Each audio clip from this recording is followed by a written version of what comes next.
बहिणींनो, अतिशय महत्त्वपूर्ण अपडेट असणार आहे। लाडक्या बहिणींना 1500 रुपये मिळणार, पण वितरणाला उशीर झालेला आहे। यादीनुसारच हप्ता वाटप होणार आहे, त्यामुळे लाडक्या बहिणींनो 21वा हप्ता तुम्हाला मिळणार का नाही नक्कीच पाहायचं आहे, कारण व्हिडिओ महत्त्वाचा आहे, संपूर्ण अपडेट असणार आहे। आपण या व्हिडिओच्या माध्यमातून लाडक्या बहिणींना नवीन यादीनुसारच हप्ता येणार पाहणार आहोत। नवीन यादी म्हणजे काय असणार आहे, यावेळेस देखील 1500 रुपये येण्याची शक्यता आहे। 3000 रुपयाचं काय झालं, त्यानंतर ज्या लाडक्या बहिणीची केवायसी झाली नाही त्यांनी काय करायचं, ही सगळी माहिती आपण या व्हिडिओच्या माध्यमातून पाहणार आहोत। काही प्रश्न असू द्या, कमेंट करून सांगायचं आहे। आणि लाडक्या बहिणींनो, योजना यात्राला सबस्क्राईब करा, कारण अतिशय महत्त्वाचं चॅनल असणार आहे। सरकारी योजना असो, फॉर्म भरायचा असू द्या किंवा महत्त्वाचे अपडेट असू द्या, आपलं एकमेव विश्वसनीय चॅनल आहे, त्यामुळे आपल्या लाडक्या बहिणींनो योजना यात्राला सबस्क्राईब करायचं आहे। तर लाडकी बहीण योजनेअंतर्गत मार्च हप्ता वितरणाला उशीर झालेला आहे।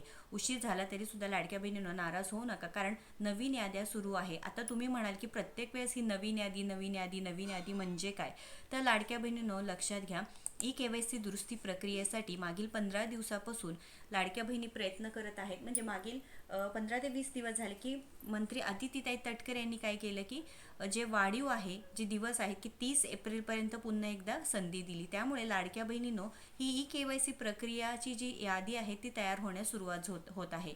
म्हणजेच लाडक्या बहिणींना नवीन यादीमध्ये तुमचं नाव असेल तरच तुम्हाला पुढील हप्ते मिळणार आहे।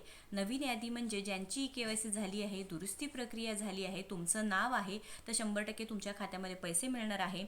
यावेळेस देखील 1500 येण्याची शक्यता आहे, कारण मार्चचा हप्ता पेंडिंग आहे व तुम्ही पाहत आहे की गेल्या कित्येक दिवसांपासून लाडक्या बहिणींना एकत्रितपणे हप्ता देणे बंद आहेत। फक्त आणि फक्त त्या महिन्याचेच पैसे मिळतात, म्हणजे मागील महिन्याचे पैसे मिळतात, आणि यावेळेस सुद्धा एप्रिल महिन्याचे पैसे नाही तर मार्च महिन्याचेच पैसे येण्याची शक्यता आहे। पण लाडक्या बहिणींची विनंती आहे की उशीर झाला आहे तर आम्हाला 3000 रुपये द्या। आता तुम्हाला यादी कळाली असेल की उशीर का होत आहे, की अपडेट सुरू आहे। म्हणजेच काय, आता केवायसी दुरुस्ती प्रक्रियेसाठी शेवटचे 9 दिवस बाकी आहेत, आणि या यादीत जेव्हा अपडेट होईल त्यानंतरच तुमच्या खात्यामध्ये पैसे येतील व ते GR येईल। GR आल्यानंतरच काय होणार आहे की वितरण होणार आहे। त्याआधी सामाजिक न्याय विषय सहाय्य विभागाकडून एक GR येतो। महिला व बालविकास विभागाचा GR येणं आता रद्दच झालेला आहे, किंवा डायरेक्ट पैशांचं वितरण सुद्धा होऊ शकतात।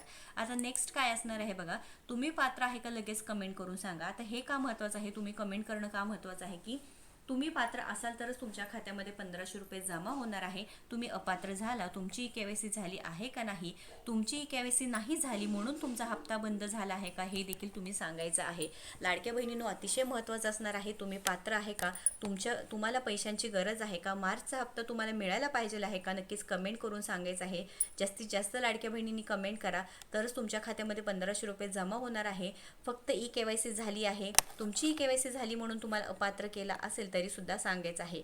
आता एकल परित्यक्त्व महिला ज्यांची केवायसी राहिली आहे त्यांना पर्याय काय, तर लाडक्या बहिणींनो आपण जसं की प्रत्येक वेळेस इथं सांगत आहोत की काही दिवसच बाकी आहे। अर्जदार लॉग इन वरती जायचं आहे, बघा वेबसाईट सुद्धा सुरू आहे। अर्जदार लॉग इन वरती गेल्यानंतर तुम्हाला तक्रार नोंदणी करायची आहे।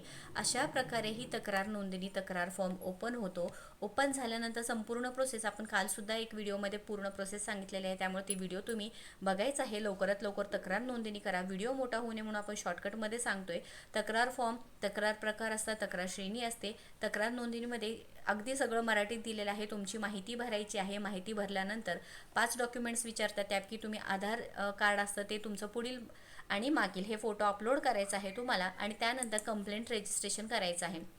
बघा तक्रार सूची, ज्यांची रिझॉल्व झालेली आहे तक्रार ते अशा प्रकारे रिझॉल्व म्हणून येतं, आणि इन रिव्ह्यू म्हणजे ज्यांची तक्रार अजूनही कंप्लेंट सॉल्व्ह झालेली नाही। ज्यांची सॉल्व्ह झालेली आहे बघा रिझॉल्व येते, कंप्लेंट अगेन्स्ट अदर ॲप्लिकेशन। आता तुम्ही म्हणाल की आम्हाला इथे अर्ज जर लॉग इन करताना आमचं पासवर्ड माहिती नाही, आम्हाला लॉग इन ID माहिती नाही, तर तुम्ही कोणत्याही तुमच्या मैत्रिणींची ज्यांची लाडकी बहीण योजनेचे पैसे येत आहेत किंवा ज्यांचे ID आणि पासवर्ड आहे त्यांच्याकडून तुम्ही काय करू शकता, लॉग इन करू शकता। असं काही नाही की तुमच्याच नंबरवरून लॉग इन करायला पाहिजे आहे, कोणत्याही लाडक्या बहिणीच्या नंबरवरून तुम्ही लॉग इन करा, चालणार आहे।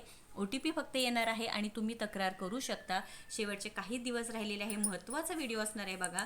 तुमचं जर या यादीमध्ये नाव नसेल तर पैसे येणार नाही। 100% पैसे पाहिजे असेल तर नक्कीच पूर्णपणे तुम्ही तक्रार नोंदणी करा। ज्यांचे हप्ते आले नाहीत त्यांनी कमेंट करा, ज्यांचे हप्ते यावं तुम्हाला जर वाटत असेल की तुम्हाला सुद्धा पैसे जमा व्हावं, तर नक्कीच एकदा चेक करा की तुमचे या यादीमध्ये नाव आहे का नाही, कारण लाडक्या बहिणींनो आता पूर्णपणे वेगळं झालेलं आहे, म्हणजे बदललेले आहेत नियम। म्हणजे काय, 21 ते 65 वर्ष तर आहेतच, परंतु ज्यांची KYC झाली नाही त्यांना अपात्र करण्यात आलं आहे.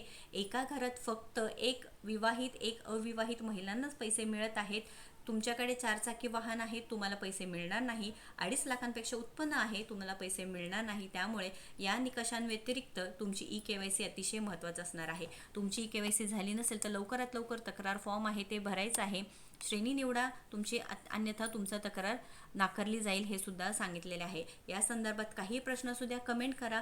व्हिडिओ महत्त्वाचा आहे, जास्तीत जास्त लाडक्या बहिणींना शेअर करा. काही तुम्हाला प्रॉब्लेम असेल तर कमेंट करून विचारायचं आहे. प्रत्येक कमेंटचं उत्तर तुम्हाला मिळणार आहे 100%. त्यामुळे नक्कीच विचारायचं आहे, कारण तुमचे पैसे तितकेच महत्त्वाचे आहेत. कारण सरकारने तुमच्यासाठीच ही योजना सुरू केलेली आहे. बघा, राज्यातील महिलांचे आर्थिक स्वातंत्र्यासाठी, त्यांचे आरोग्य आणि पोषणामध्ये सुधारणा करणे, कुटुंबातील त्यांचे निर्णायक भूमिका मजबूत करण्यासाठीच महाराष्ट्र राज्याची मुख्यमंत्री माझी लाडकी बहीण योजना सुरू झालेली आहे. आता ही योजना सुरू होऊन जवळजवळ 1.5 वर्ष झालेली आहे आणि लाडक्या बहिणीच्या खात्यामध्ये जवळजवळ 20 हप्ते आलेले आहेत. म्हणजेच की 18,000पेक्षा जास्त 18,000पेक्षा जास्त पैसे लाडक्या बहिणीच्या खात्यामध्ये जमा झालेले आहेत. आता या 2-3 महिन्यात काय झालेले की पैसे यायला उशीर होत आहेत, कारण KYC सुद्धा कारण आहे. याद्या अपडेट होत आहेत. यादी अपडेट झाल्यानंतर पैशांचे वितरण सुद्धा होणार आहे. टेन्शन घेऊ नका, पैसे कुठेही जाणार नाही. त्यामुळे लाडक्या बहिणींनो, लवकरात लवकर KYC दुरुस्ती प्रक्रिया करा. KYC झाली नसेल तर तुम्ही ऑफलाईन तक्रार करा किंवा अगदी सोपं ऑनलाईन तक्रार करायची आहे. महत्त्वपूर्ण अपडेट आहे, व्हिडिओला शेअर करा व अशाच महत्त्वपूर्ण अपडेटसाठी आपल्या योजना यात्रा चॅनलला व फेसबुक पेजला फॉलो व सबस्क्राईब करा. धन्यवाद.